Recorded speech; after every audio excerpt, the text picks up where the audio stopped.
The exam mess has exploded amid the NEET UG controversy, yet another exam postponed.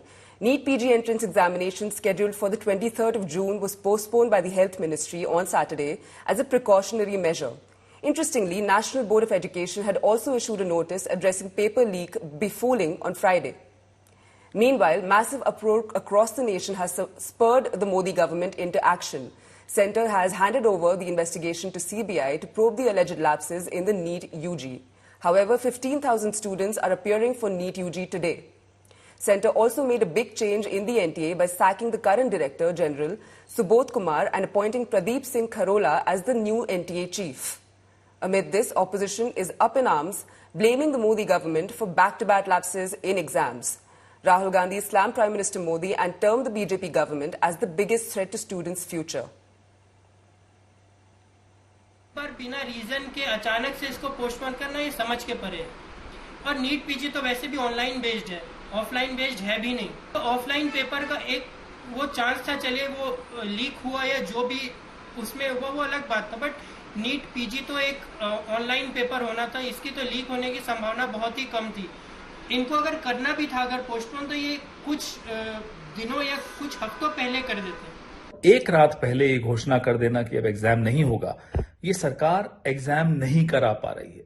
नौजवानों के बीच ये सरकार अपना विश्वास पूरी तरह से खो चुकी है।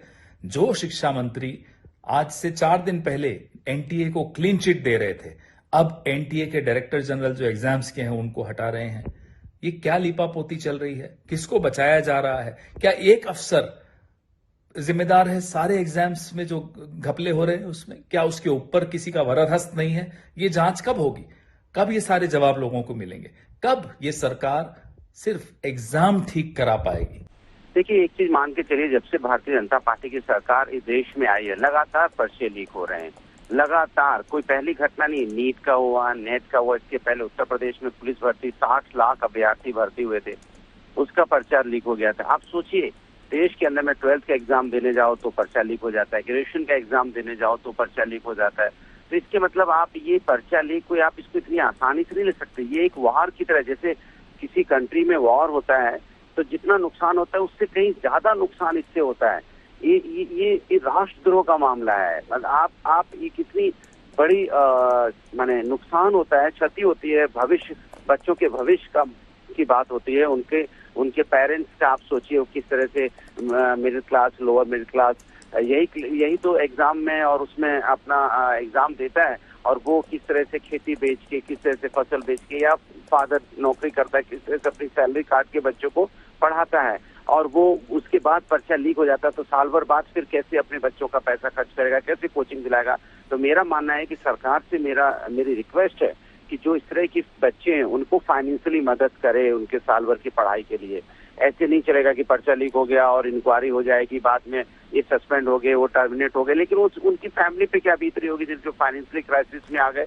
अब 1 साल बाद वो बच्चे को पढ़ा पाएंगे कि नहीं पढ़ा पाएंगे, वो उसको कोचिंग करा पाएंगे कि नहीं करा पाएंगे, उनकी मदद कौन करेगा? उनके घर में तो खाना नहीं बना, उनके घर में खाना नहीं बना होगा, सोचो उन्होंने तो खेत बेचा होगा, वापस कैसे आएगी चीजें?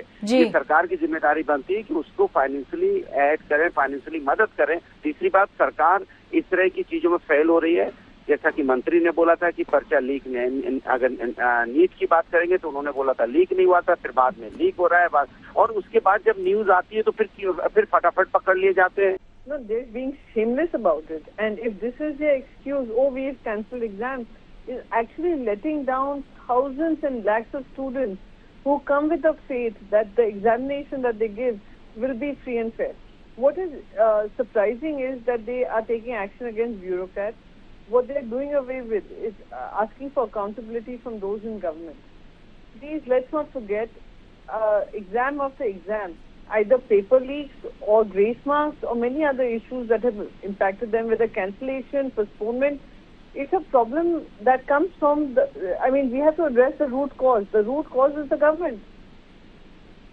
And as much as they might try and divert the issue is that when you have an education minister who's ill-equipped to handle the challenges that the youth face, who's ill-equipped to handle the policies, and who's more interested in politics, this is what you're going to get. It is shameful, and we should be ashamed of what is happening to the youth of this country.